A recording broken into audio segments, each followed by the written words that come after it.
Di antara semua vaksin COVID-19 yang beredar saat ini, vaksin dari AstraZeneca merupakan vaksin yang paling kontroversial dan paling sering masuk headline. Hal ini membuat banyak dari kita menjadi ragu apakah vaksinnya benar-benar aman untuk digunakan. Bahkan tidak jarang, kita mendengar orang-orang menolak menggunakan vaksin jenis ini. Di video ini, kita akan mengupas hubungan antara vaksin COVID-19 dari AstraZeneca dengan peristiwa penggumpalan darah. Halo semua, kembali lagi dengan saya Alexander Leslie di Kemanser. Di video ini, saya akan berusaha menjelaskan secara sederhana hubungan antara vaksin AstraZeneca dengan peristiwa penggumpalan darah. Seperti dilansir oleh European Medicines Agency atau EMA, hingga tanggal 4 April 2021, total ada 222 kasus penggumpalan darah, baik di otak maupun di perut, dari total 34 juta orang yang sudah divaksinasi dengan vaksin AstraZeneca di Eropa dan Britania Raya. Artinya, 1 dari 150.000 orang yang menerima vaksin AstraZeneca dapat mengalami peristiwa penggumpalan darah. Angka ini sangat kecil, sehingga penggumpalan darah dikategorikan sebagai efek samping yang sangat jarang. Oleh karena itu, penggunaan vaksin AstraZeneca masih direkomendasikan oleh EMA. Karena vaksin ini diyakini masih memberikan manfaat yang besar bagi penerima. Walaupun sangat jarang terjadi, alangkah baiknya jika kita mengerti kemungkinan penyebab dan gejala dari penggumpalan darah. Sehingga jika hal itu terjadi, kita dapat menjadi sadar dan mencari bantuan sebelum terlambat. Yuk kita kenali proses penggumpalan darah supaya kita bisa lebih mengerti apa yang terjadi pada kasus vaksin AstraZeneca. Ketika pembuluh darah kita terluka, sistem imun akan berusaha menutup luka tersebut untuk mencegah tubuh kehilangan darah. Caranya, sistem imun akan mengirim trombosit dan fibrin untuk membentuk gumpalan yang berfungsi menutup luka tersebut. Tetapi pada kondisi tertentu, penggumpalan darah terbentuk walaupun tidak terjadi luka pada pembuluh darah. Kondisi ini kita kenal dengan istilah trombofilia. Untuk mengobati trombofilia, berbagai cara dapat dilakukan. Salah satunya adalah dengan menggunakan heparin sebagai obat. Heparin bekerja dengan menghentikan proses penggumpalan darah, sehingga penggumpalan darah yang telah terjadi tidak menjadi semakin parah, sehingga tubuh dapat secara alami menghancurkan gumpalan darah yang sudah ada.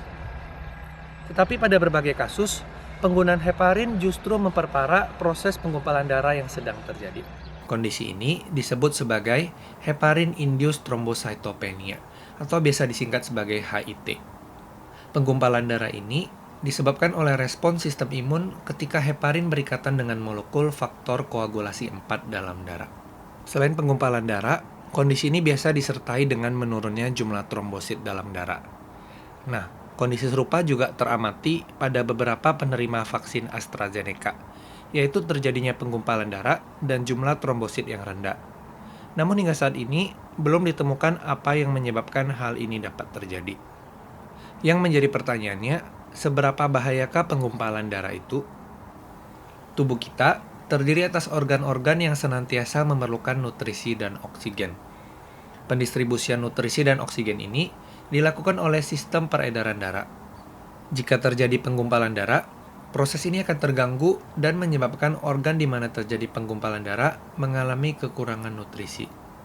Jika terjadi penyumbatan pada pembuluh darah di suatu organ pada waktu yang cukup lama, maka organ tersebut tidak dapat menjalankan fungsinya dan menyebabkan organ tersebut menjadi mati.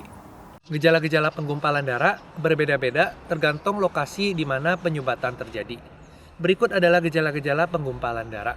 Penyumbatan pada pembuluh darah di sekitar otak menyebabkan sakit kepala secara terus-menerus dan penglihatan menjadi kabur. Pada pembuluh darah di sekitar perut, menyebabkan sakit perut secara terus-menerus. Pada paru-paru, mengakibatkan sesak nafas. Pada jantung, menyebabkan sakit pada dada. Pada kaki, ditandai dengan kondisi bengkak, rasa sakit, permukaan kaki menjadi lebih hangat, dan warna kulit memerah. Oleh karena itu, setelah menerima vaksin AstraZeneca, penting bagi kita untuk mengamati gejala-gejala ini. Hingga saat ini, penggumpalan darah akibat vaksin lebih banyak terjadi pada wanita dengan usia di bawah 60 tahun. Proses penggumpalan darah dapat terjadi dalam kurun waktu 2 minggu sejak vaksin diterima. Jika kita kembali lagi ke pertanyaan yang paling penting, apakah aman untuk menerima vaksin AstraZeneca? Saya tidak dapat memberikan jawaban absolut terhadap pertanyaan ini. Hingga video ini ditayangkan, baik WHO maupun European Medicines Agency masih memberikan lampu hijau dalam penggunaannya.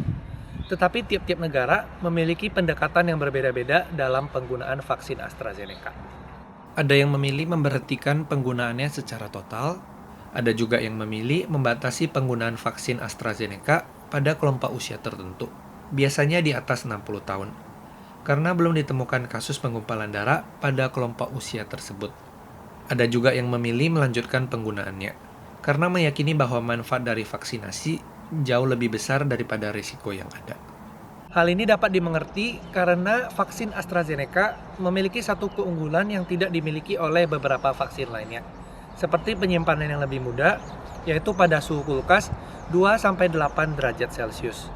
Keunggulan ini membuat proses pendistribusian vaksin jenis ini menjadi jauh lebih mudah. Maka tidak heran jika banyak negara yang masih mengandalkan jenis vaksin ini. Sekian video hari ini, saya harap video hari ini membuat kita semua menjadi lebih aware dan mengerti tentang situasi vaksin AstraZeneca. Share video ini juga kepada teman-teman kalian yang memerlukan informasi ini. Like video ini jika kalian suka, dan klik subscribe button di bawah untuk mendukung channel ini. And see you in the next video.